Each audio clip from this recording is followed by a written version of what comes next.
practice yesterday and today, and then we'll take your questions. No live streaming, please. It was hot yesterday, and it was hot today. And guys are pushing through it, and it's the way they need to do. It's tough out there because we get a certain number of reps, and I think when the wet bulb gets above a certain number, around 84, 85, it's tough to sustain. But they pushed through. They had probably a better practice yesterday than today, but we'll clean a lot of things up from today and come back tomorrow and start to hone in on it. What's up? Any questions? I know you just kind of you got to go with wherever they schedule games or whatever. What are your thoughts on noon kickoffs? Is there anything you can appreciate about them as a coach? Yeah, my family afterwards. I mean, I get to see them usually. We get more time with the recruits on the back end. I mean, the biggest thing is just the recovery for the players to me, because the next game is the most furthest off, and getting to go home and watch the night games with my kids and my wife is probably the most enjoying thing for me.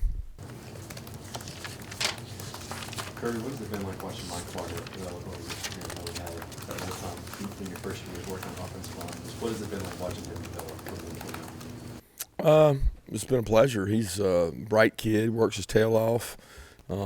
He took a role on the team. He played D-line most of the first year, and then he switched over to O-line that next spring and didn't complain about it, and thought it would help our team. And then he moved back, and he just continued to work, and he's really helped us a lot. I mean, he's tough, and he plays really hard, and he's a high character guy.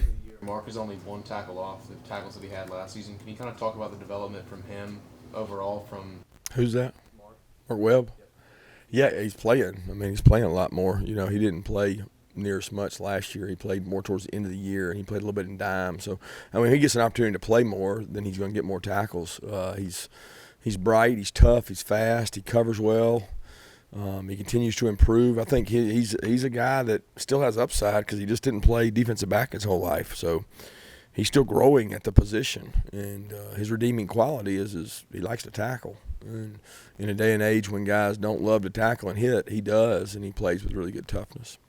Where do you think his upside is exactly?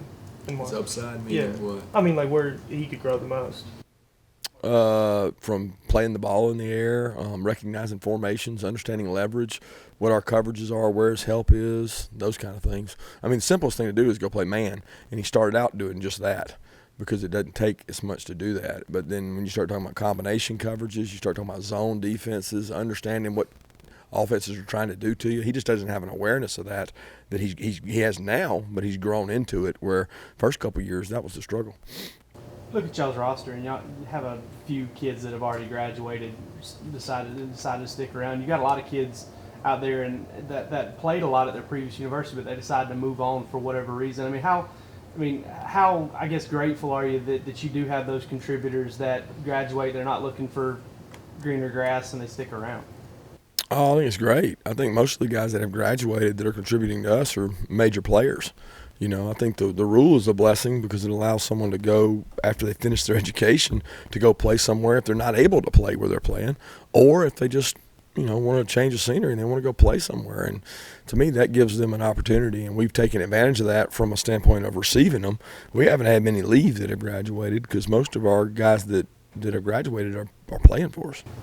Corey, how much can Karis do in practice with that club on, and is he available this week? Or? He's available, but I mean, I don't think we're going to put him out there with the club. It would be pretty one-dimensional. I mean, unless he's able to catch every ball with one hand. But he practices. He takes reps. He runs routes. He's catching punts. He's doing everything. But, we're probably not going to use him until he's 100%. What do you think it says about him that he's out there, practicing essentially with one hand? Well, I mean, that's what all our guys do, right? Goody did the same thing. I mean, if you can practice, you practice. There's nothing wrong with legs. I mean, I think he needs conditioning. He needs mental reps. He loves it. I mean, he gets behind every play, and he runs the motion, he runs the route, and you're watching the tape last night of the play, and he's behind it, running it. But so are our quarterbacks. DeJuan Mathis and Nathan are back behind it, taking the snap, dropping back, reading the defense. They're just 15 feet behind the play. So you got to get reps somehow, and we don't have enough time to have their own practices, so they have to get it within ours. What's an update on, or is there an update on Tommy Bush and Trammell? Tommy Bush is a couple weeks away. He's had some sports hernia, osteos. I can't even say the word. I won't even try to. He's got growing problems. So we're hoping to get him back, and don't know when. Trammell, hopefully get him back soon too. He's running and moving, and he may be cleared this weekend or maybe next week. What are the biggest things you're looking to clean up this Saturday from this week of practice? How long you got? I mean, we got penalties, we got substitution errors, we got critical eye violations, we got busts, we've got guys not doing movements up front fast enough and understanding what they're supposed to do. I mean, there's a lot of things to improve. We got guys missing assignments on special teams. We got to possess the ball on special teams and catch it in the air. Protection. I mean, there's a ton to clean up. I mean, anything that was a glaring mistake, we're trying to clean up, plus some. Are some of your younger guys still getting used to the speed of the game, how fast they need to go to be successful? Well, I mean, I think it's on a continuum because they're all. I mean, they sometimes they see faster pace in the practice than they do in the game at times, depending on what's going on and where the game is. But those guys just need experience. They need reps. They need to get over the anxiety of playing in a game. And a lot of guys got to the other day, but a lot of guys didn't play well. They got to play because they had nerves. I'm hoping the next time they go out there, they'll do better. Kirby, I wanted to ask about analytics. I know that it's been famous in baseball since Moneyball. How much is it used in football? And it does seem you cite numbers a lot in studies and research you do on other teams and trends and such. Yeah, we use it a lot from a perspective of game management, clock management, decision making, fourth downs, third downs. I mean, we use it a ton in that world, and that's usually based on who your opponent is more than anything. It's your style of play and your opponent's and what the percentages say the outcome of a situation will be and what their strengths are and what our weaknesses are. So we use a lot of analytics from that standpoint. As far as tendencies of the opponent, we have tons of breakdown on that, but that can change. You know, like team playing that maybe they've thrown it on every 3rd and 7 for the last 2 years.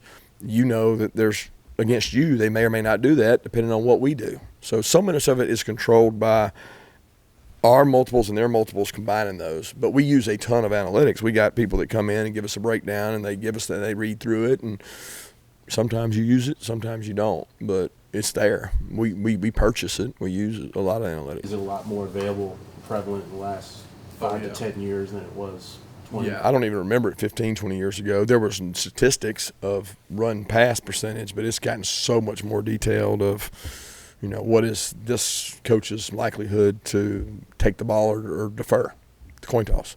I mean, it's everything. So the more information you have, the more there is to look at. What does it all mean in a huge bucket? At the end of the day, you got to do what you feel is best to give your team a chance at success. But there's a lot more analytics involved than there's ever been. I've heard a lot of coaches say that, like 4th and 1 or certain situations of the game, that decision on what you're going to do and that decision is made when you're doing the game plan because you don't want to make the emotional decision. How many decisions do you guys make based on those analytics before you even? A lot of them, but you can't say that what's happened in the game doesn't have an effect on that. So the decision is you like to make it beforehand that this situation I'm going to do this and we're going to do this. But at the end of the day, if you're not running the ball well or you've had 2 short yardages and you haven't done well like the Vanderbilt game, you can't say that doesn't impact your decision as you go forward. Now, a lot of people would say the law of averages are if you haven't gotten them, then you're probably more apt to get it. But I think that it all depends on how you're playing. Are you getting movement up front? Are you having success? How conscientious are you of the scoreboard after last year's college football playoff selection committee outcome? Is that something that matters to you? It really doesn't. I don't pay attention to it. I get so entrenched in the game and the coaching of the players because I want the players that are in the game, whether we're up 1 point, down 10 points, or up 40 points, to feel the same intensity that the ones that are in during the beginning of the game to feel. And I don't get caught up in the scoreboard part because I just want the players that are in the game to have success. especially if the margin, one way or the other, up for us or down for us, is out of control. We're not going to ever stop coaching the kids that are in the game because they're all learning opportunities. And those kids want to play good just as much as the ones who played earlier in the game. Coach, I don't know if you saw it last night on Monday Night Football, but the Broncos attempted a 64-yard field goal. Can you give us any idea of what yardage you're kind of looking at when you start to seriously consider sending out Rodrigo for a kick? No, I didn't see that. I didn't realize that. I mentioned something to him today about the kick last night and whether or not he thought he could make it, But no, I don't really delve out our yardages because it's a little bit more advantageous for the opponent to know that. So if they know where your field goal line is, then they defend the field goal line. And for us, we have a line every game based on the wind, the weather, his week of practice, but we don't really share it out. Kirby, how do you feel like you might match up with what they did throwing the ball around with Bayless and Bonner and company? How we're going to match up, we're going to find out. I mean, it's going to be a real test. They've got great wideouts. They've got wideouts at all positions, and they have tight ends, and they're really athletic, and they've given some people major problems with matchups. So I can't tell you how we're going to match up. I mean, I can tell you how we match up each day against our guys, but it's going to be interesting to see because they've got a guy that can spin it, and they've got guys on the perimeter that can catch it, and they have experience doing it in big games and in big stadiums. The balance of running back in terms of splitting and rotating carries. What have you made of how DeAndre Swift has played so far this year and fit into sort of that rotation? He's done well. I mean, he's put up good numbers, right? And he didn't really have much of a rotation this past weekend. It didn't seem to me. I mean, I don't know how many carries did he have? 6 or 7. So, I mean, that was just the way the game went. And that was, we got up. Once we got up, we weren't going to sit there and let him carry it the whole time. So, it's tale of two games, really. I mean, one game that he needed to carry it more and one game he didn't. With havoc rates being such a big focus preseason, how have you felt about that through 2 games so far? So first game and better the second game, but, 2 different opponents. Kirby, as long as you've been coaching, have you been part of a staff where somebody had to cut away for a family issue like Blake did in terms of, I know you guys are still does the grindstone and long hours. Do you guys, how much does that pop up where you're like, hey, go deal with that? Yeah, it happens a bit. I mean, it's happened quite a bit. I mean, I've been on a staff where a coach has lost a parent, probably 6, 7 times, and you got to go handle that. I mean, we're human, and a lot of coaches don't want to remove themselves, and they feel like they're letting people down, but they also don't want to have regret. And there's a lot more to life than football, and I think Blake's been a great example of that. I thought he handled it with such class, and how anybody would handle that. I think each person's different, but I mean, Sam lost one of his parents one of the first years we were here, and he got to go and spend time and take as much time as he needed to feel comfortable with it. How's Charlton Warren worked out in the secondary? I know you've been working with him for a while now, but I'm just wondering what impact you've seen from him with your defensive backs this season. He works really hard. He spends a lot of time with them. I mean, they come up there and meet extra whenever they get a chance, and he makes it fun for them to learn, and he educates them. He shows them why. He's really prepared in his meetings, and preaches toughness. All the values that we promote, the relentless effort, the press man, the playing hard. I mean, all those matter to him, and he's selling them on our program and our defense. Did you talk to? Have you had a chance to talk to Mel Tucker since his game Saturday? I talked to him after the first game, but I didn't talk to him after the last one. I sent him a congrats text. Scott Fountain, you've had, I guess, going into your 3rd year with him in some role on your staff. What, having seen him work special teams, I mean, what kind of asset has he been to you guys in that special teams role, in that 10th coach role? He's passionate about teams. He loves special teams. He puts a lot of energy and effort into it. He preaches team to the units and how playing on special teams, you can have a career in that field alone, even if you're not getting what you want out of your position. And there's cases of guys in the NFL that are on a 53-man roster only because they're special teams. There's a lot of good position players that get cut because they can't play them. So he does a good job selling that to our players. 2 more questions.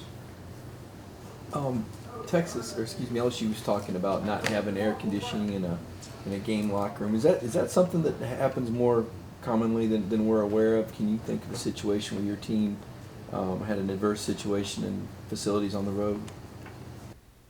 Yeah, I mean, there's been some of the SEC facilities on the road. Y'all should go around and do a story on them because there's not very good locker rooms on the SEC in the road. They're mostly the old 60s and 70s home locker rooms from stadium to stadium, and it'd be a nice little story, some of the places that I've been to and the dungeons you've been in, and they're not high quality. And I'm not picking on other places because it's not very good here. And I've been in the visitor one here, so they're not very nice, and that's just the way it is. I mean, we had to walk a 2-block at Vanderbilt because of a situation occurred. So I mean, things happen, and you deal with it. Have you ever gotten the sense that some of the stuff that goes on in that way is a little bit of gamesmanship? I know, like Iowa plays their locker room team. I never thought of it that way. There was a couple times we got stuck in a roadblock and couldn't get to the game on buses and thought we were going to have to get out and walk on I-85. But that frustrates you. There's not a lot you can do. There's some things you can control and some things you can't. So thanks.